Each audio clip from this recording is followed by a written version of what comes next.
Okay, take two. Let's try this again. All right, so I have just watched Ultraman Gaia, Ultraman Tiga, Ultraman Dyna, The Battle for Hyperspace. That is a ridiculously long movie title. I'll just shorten it down to The Battle for Hyperspace.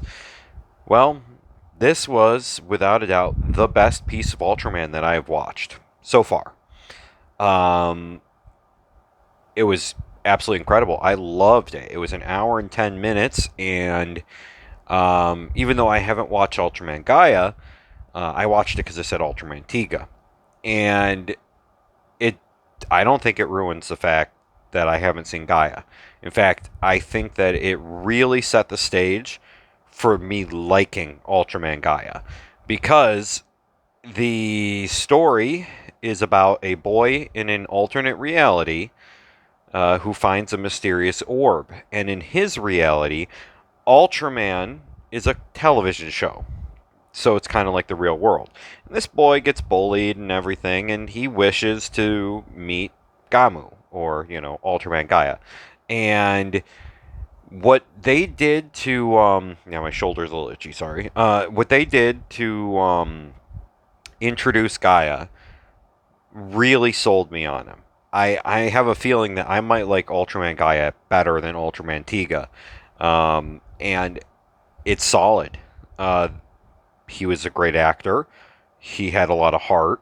He was more of a brainy kind of guy than rambunctious, like I'm going to beat everybody up kind of person.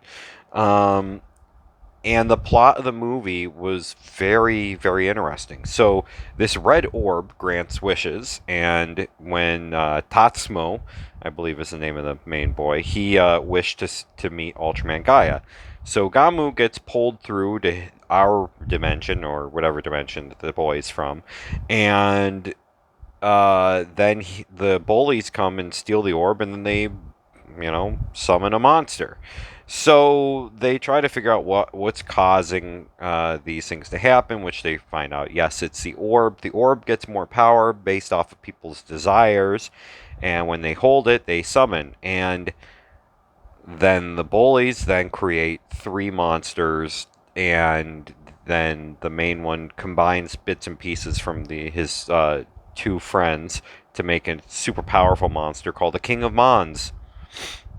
And uh, shortly after Ultraman Gaia beats Satan Bezar, or I believe is the name of the first monster, he winds up getting sent back to his reality. So he uses his device that he's been building in his reality that would allow him to travel dimensions. So he can get back there to figure out what's happening before there's a real issue.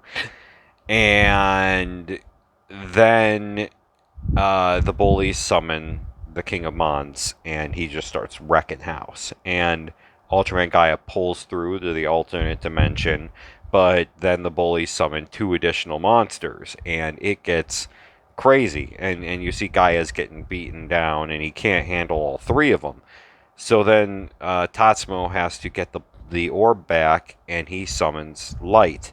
And that's when Dinah and Tiga show up, which they don't have their human forms. It's just the Giant of Lights. And it's a 3-on-3 battle. And I loved it. The acting was great. The fighting was great. Getting to hear Ultraman Tiga's fight theme again was great.